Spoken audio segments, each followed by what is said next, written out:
Panibagong dagdag bawas sa presyo ng mga produktong petrolyo epektibo na ngayong araw. Makibalita tayo live kay Sandy Salvacio.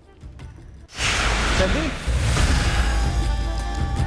Chris, umaaray ngayon ang mga motorista dahil sa mataas na oil price increase. Pinangangambahan nila na baka magsusunod-sunod daw ito gayong hindi pa sila nakaka-recover mula sa mga nagdaang mega oil price hike.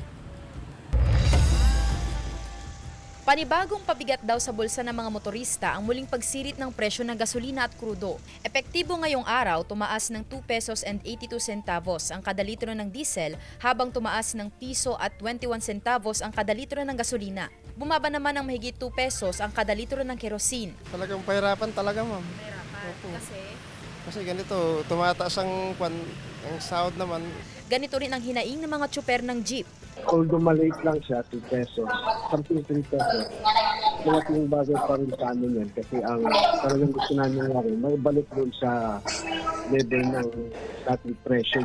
Ayon sa ilang tsuper, hindi pa raw sila nakababawi sa pagkalugi noong kasagsagan ng krisis. Sana raw bumaba sa 70 hanggang 75 pesos ang kada litro ng petrolyo. Kasi nga ma'am, nahihirapan kami sa pasada ngayon. Wala pati pasahero, saka wala pang pasok. Sana, babalik sana hanggang 70 lang, pwede na.